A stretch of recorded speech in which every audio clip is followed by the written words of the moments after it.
Mickey had at the little auditorium where Tommy Collins was the ref, because their careers were very far apart.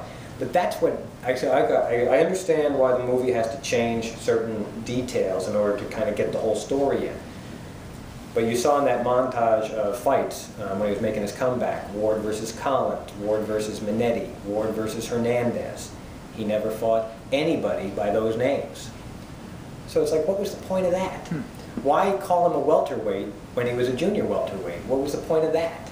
There were a lot of things that, in terms of the details, that you sort of like, you know, sometimes, like I say, they make sense to change, and other times they don't make as much sense. I thought, well, maybe they didn't get the rights to, you know, the fighters that he actually did fight to portray them or something like that. But I mean, they had already mixed everything up. Just at the very beginning, you know, when they say Mickey's lost 3 fights and then he fights Mungin and he loses 4, well, Mickey in his career did lose 4 fights in a row, and that's when he retired.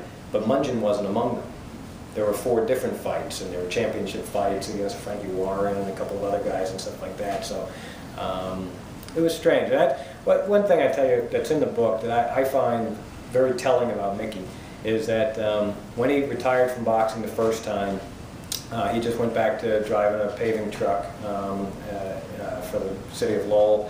And when he started to go back into boxing, the first fights he had were at the dog track, at a Holiday Inn, you know, in a conference room, making like $200. Now this guy had already been on the undercard of a Sugar Ray Leonard fight out in Las Vegas. He started his career 14-0. He had 4 championship bouts that he didn't win, but he acquitted himself fairly well in. So he was a name, and he was a talented fighter. And for him to start taking these 3- and 4-rounders for $200 just to kind of get some rust off and do some things would have been a very humbling experience that a lot of fighters would, I'm not doing that, you know, and stuff. But, you know, he drives himself there, parks the car, gets out, beats the guy up, and goes home. And he had to do that about 7 or 8 times by the time he got a decent fight in Rhode Island. He fought a guy named Louis Viter, beat him. They have a rematch up in Boston. He beats him a 2nd time, and now his career is starting to take off. He still loses a few more times.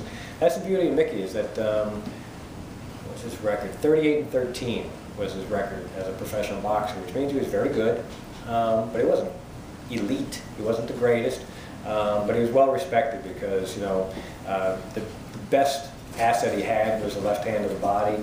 In order to get in there, without getting all boxing or anything on you, but in order to land that shot, he had to get in there and take a whole bunch to the head in order to win the fight that way and stuff. And so he did what it took to make a success out of his life, and I'm very happy for all that he's receiving. As far as the rest of the family, I'm not quite as in love with that. Yeah.